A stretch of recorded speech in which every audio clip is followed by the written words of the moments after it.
জয় গুরু। আজকে আমরা একটি মৌলিক প্রশ্ন নিয়ে আলোচনা করব।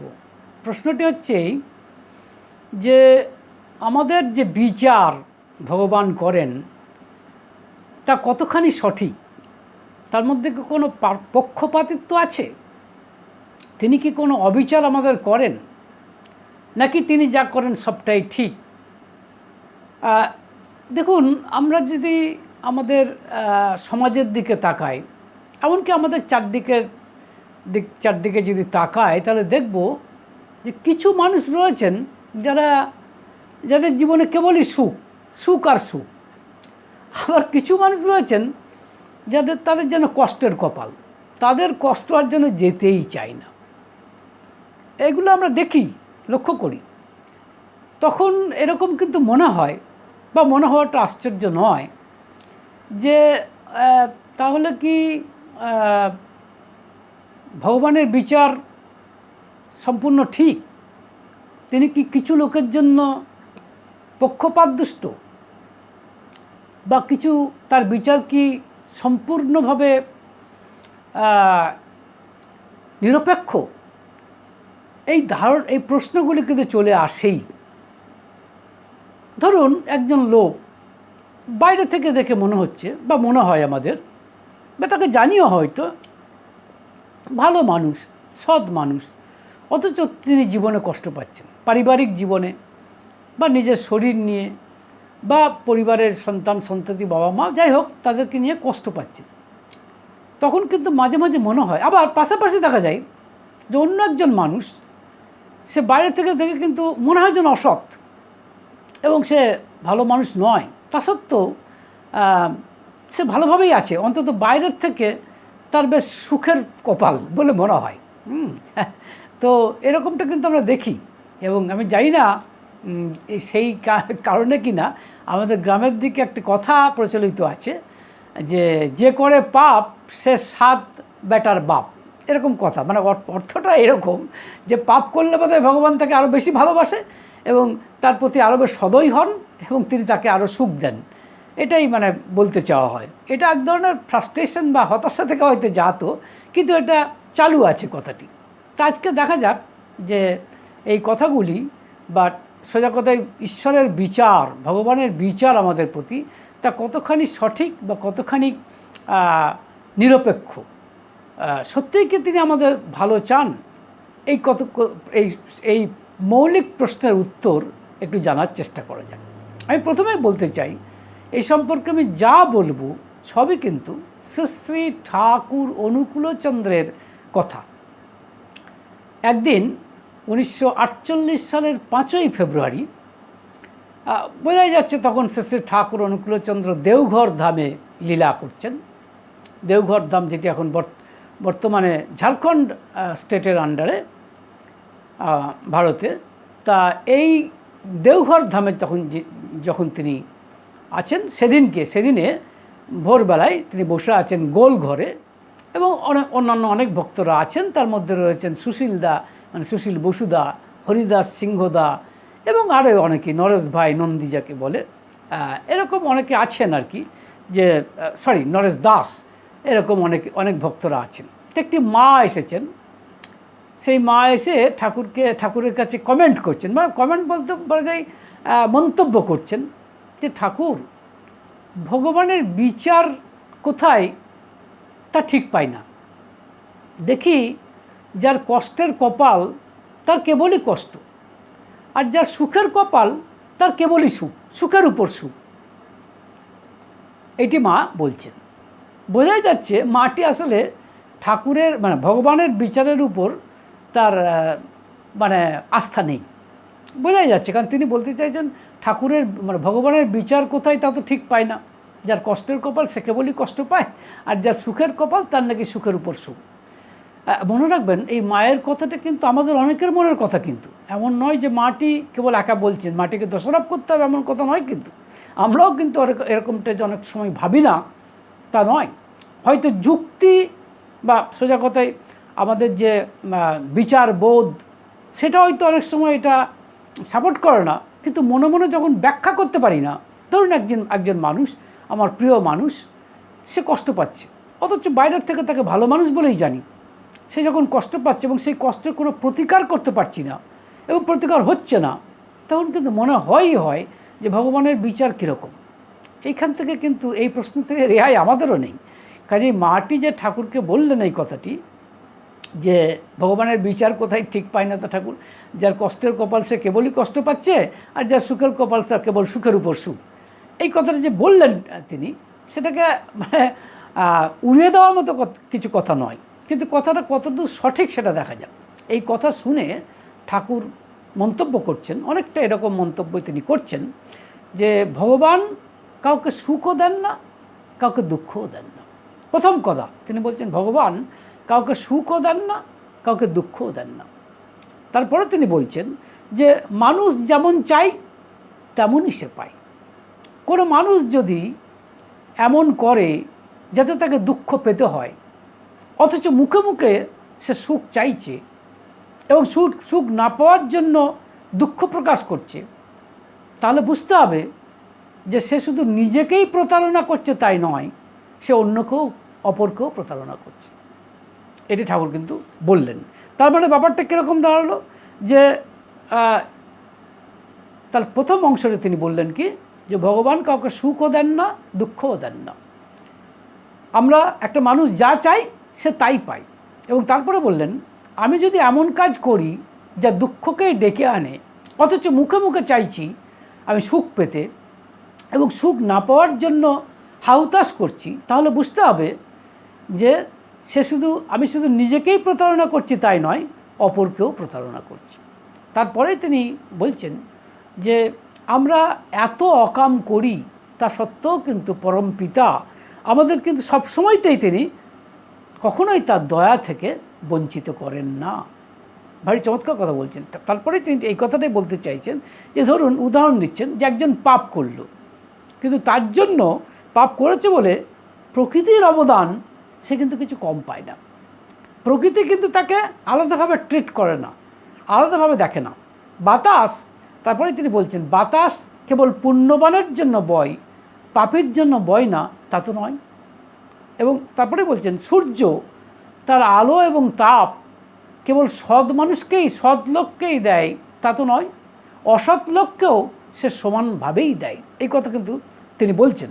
এবং তারপরে তিনি বলছেন যে পরমপিতা সবার জন্যই ভালো করেন। হ্যাঁ, মন্দের স্রষ্টা হচ্ছে আমরা, মন্দের স্রষ্টা হচ্ছে আমরা। তবে ঠাকুর বলছেন মন্দকেও ভালো করার বা ভালোতে পর্যবেসিত করার শক্তিটাও তিনি কিন্তু আমাদের দিয়েছেন, আমাদের হাতে দিয়ে দিয়েছেন যাকে বলে। সুতরাং তারপরে তিনি বলছেন মানুষ অবিচার করতে পারে, কিন্তু তিনি কখনো অবিচার করেন না।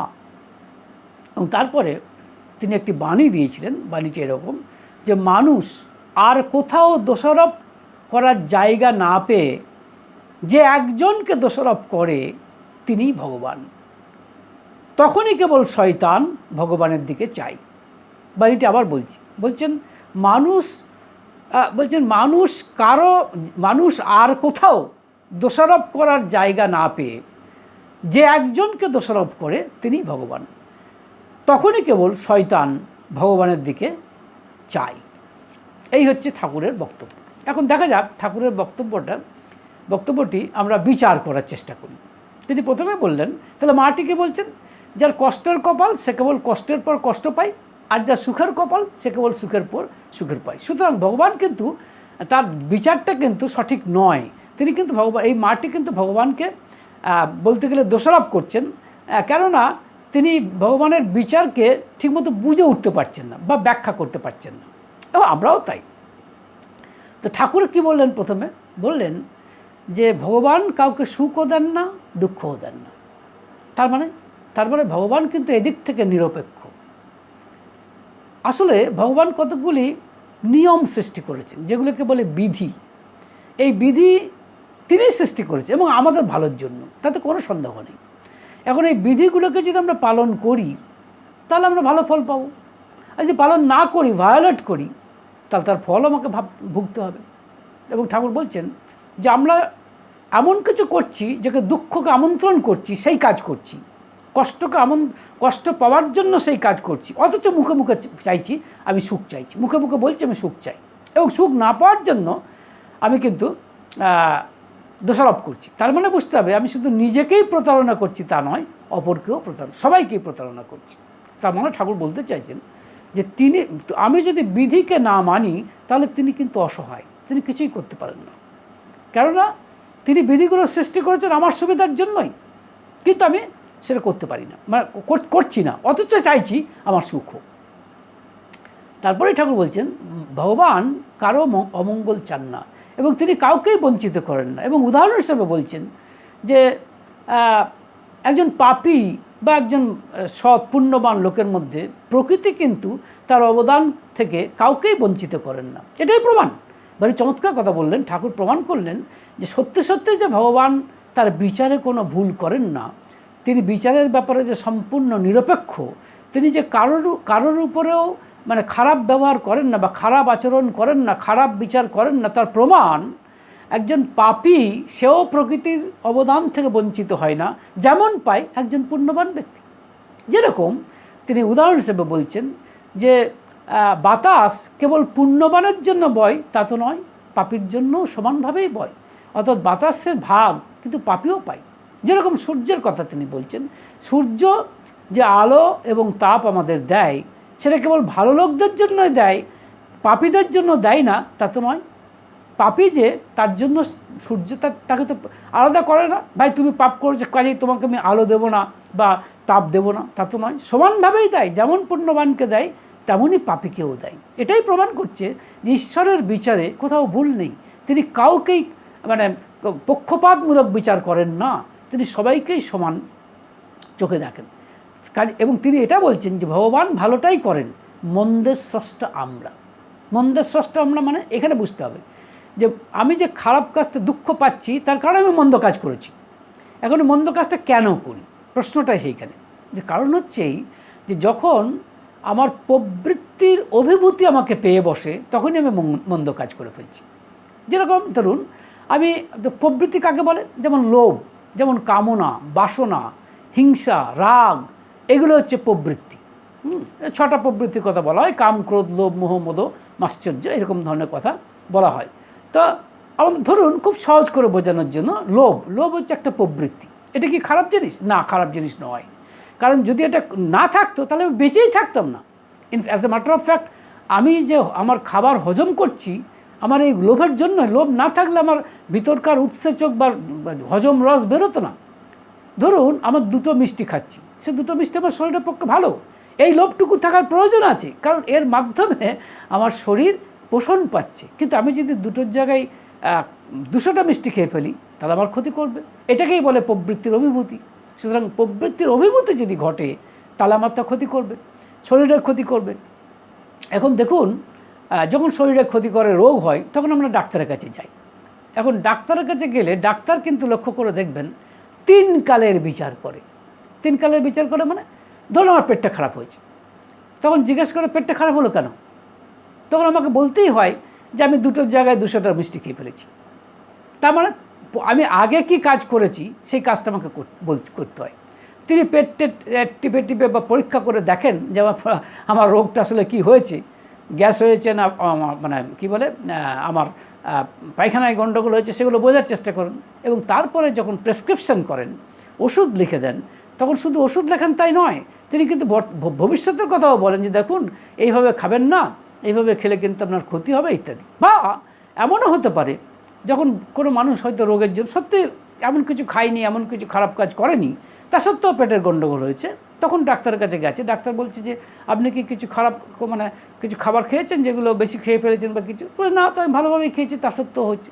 তখন এটা কেন হচ্ছে? এর কারণ হচ্ছে তার জিনই গণ্ডগোল, তার ক্রোমোজোমেই গণ্ডগোল আছে। এখন এই জিন বা ক্রোমোজোম সে পেয়েছে কোথায়? তার বাবা মার কাছ থেকে, মানে পূর্বজন্মের কাজ থেকে পেয়েছে, পূর্বজন্মের এই কাজটা আসছে। এইখানেই প্রশ্নটা আসছে, যখন ধরুন একটি মানুষ কষ্ট পাচ্ছে কৃতকর্মের জন্য, আমার সাথে সে হয়তো আমার প্রিয় মানুষ, সে কষ্ট পাচ্ছে, সে এখন আমি ভাবছি সত্যি এ কেন কষ্ট পাচ্ছে, অথচ আরেকজন মানুষ সে অত্যন্ত বদ মানুষ, সে অনেক অন্তত বাইরে থেকে সে অনেক খারাপ কাজ করছে, কিন্তু মোটামুটিভাবে সে ভালো আছে, সুখেই আছে। তো তখন আমাদের একটা ভুল হয়ে যাচ্ছে যে আমরা বর্তমানটাকে নিয়ে বিচার করছি। ওই ডাক্তারের মতো আমাকেও কিন্তু বিচার করতে হবে আমার পূর্বজন্মের কথা, অর্থাৎ পাস্ট টেন্স, অতীতকালে কি ঘটেছে, বর্তমানে কি ঘটছে এবং ভবিষ্যতে কি ঘটবে, সব কিছুকে বিচার করে যদি আমি দেখি তাহলে দেখব ভগবানের বিচারে কোথাও ভুল নেই। তার কারণ আমি পূর্বজন্মে যা করেছি, যা কিছু করেছি, আমাদের শাস্ত্রে এটাকে বলে প্রারব্ধ। প্রারব্ধ মানে হচ্ছে আমার পূর্বজন্মে বা পূর্বকালে আমি যেসব খারাপ কাজগুলো করেছি তার ফলও কিন্তু আমাকে ভুগতে হবে, তার থেকে আমার রেহাই নেই। আমি যদি একটা খারাপ কাজ করি, আমি ভগবানকে ভালোবাসি বলেই, ভগবানকে ধরেছি বলেই ভগবান আমাকে সেখান থেকে সরিয়ে দিতে পারেন না, তার ফল আমাকে ভুগতেই হবে। আমি যদি আগুনে হাত দিই, আমি যদি আগুনে আমার আঙুলটা দিই, আগুন কিন্তু আঙুলকে পোড়াবেই, সে পুণ্যবানের আঙুলকেও পোড়াবে, পাপীর আঙুলকেও পোড়াবে, কারণ আগুনের ধর্মই তাই। সেরকম আমি যদি খারাপ কাজ কিছু করে থাকি তার ফল কিন্তু আমাকে ভুগতেই হবে, সে কিছু করার নেই। সুতরাং আমাকে সব দিক দেখতে হবে, পূর্বজন্মের দিকটাও কিন্তু আমাকে দেখতে হবে। যেমন ডাক্তারের ক্ষেত্রে ভালো করে এমনি খারাপ নেই, তার হয়তো জিনে বা ক্রোমোজোমে গণ্ডগোল আছে, সেটা হচ্ছে জন্মের মাধ্যমে পেয়েছে, সুতরাং সেটাও দেখতে হবে। যে কারণে ভগবান শ্রীকৃষ্ণ ভগবদ্ গীতাতে 4th অধ্যায়ের 5ম শ্লোকে বলছেন, বহুনি মে ব্যতীতানি জন্মানি তব চার্জুন তন্নাহম বেদ সর্বাণি নতম বেত্থ পরন্তপ। এর অর্থ হচ্ছে, দেখো অর্জুন, তোমার এবং আমার বহু জন্মগত হয়েছে, তোমার সঙ্গে আমার তফাতেই যে তুমি সেসব জন্মের কথা জানো না আর আমি জানি।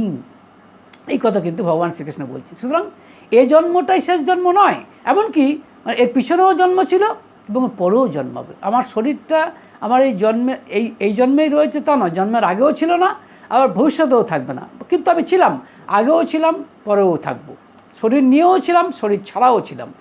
যে সমস্ত দুষ্কর্মগুলো শরীর থাকাকালীন অবস্থায় করেছে পূর্বজন্মে, তার ফলও যেটাকে প্রারব্ধ বলে, সেটাও কিন্তু আমাকে পেতে হবে। সুতরাং একটা লোক যে কষ্ট পাচ্ছে, দুঃখ পাচ্ছে, সে বিচার যদি আমি করতে চাই, তাহলে বিচার কেবল বর্তমান সময়কে ধরে করলে হবে না, সমস্ত মানে আমাদের অতীতকাল, এমনকি এই জন্মের অতীতকাল এবং বর্তমান সময়, সেটাও ধরতে হবে।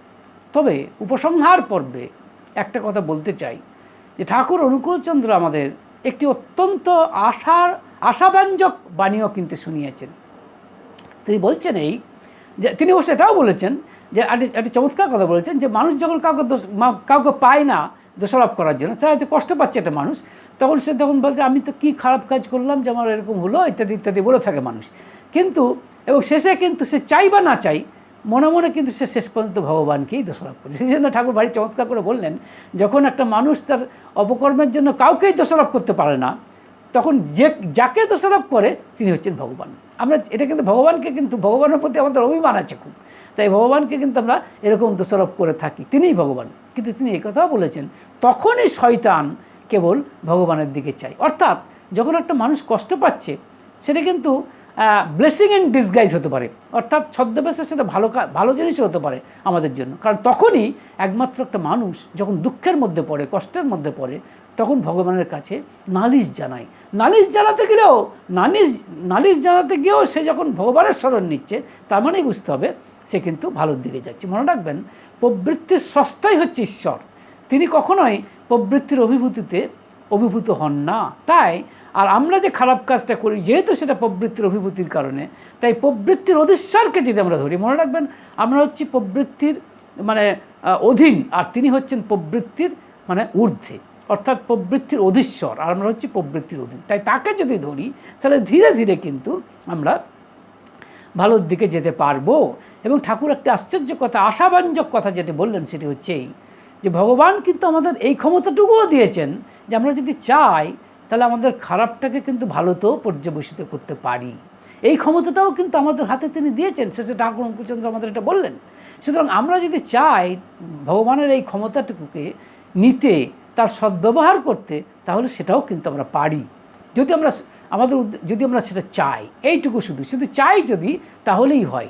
তাহলেই কিন্তু খারাপ কাজকে, অর্থাৎ আমি কষ্ট পাচ্ছি তার মানে এই নয় এটাই শেষ কথা, এর পরেও কথা আছে। তবে হ্যাঁ, এই মুহূর্তে এটা কষ্টকর নিঃসন্দেহে, সে বিষয়ে কোনো সন্দেহ নেই, এবং তার কোনো সম্ভাব্য ব্যাখ্যা আমরা পাচ্ছি না, এটাও ঠিক। প্রারব্ধের একটা ফল আছেই, তবু আমরা এটাকে সহজে হজম করতে পারি না, এটা ঠিক।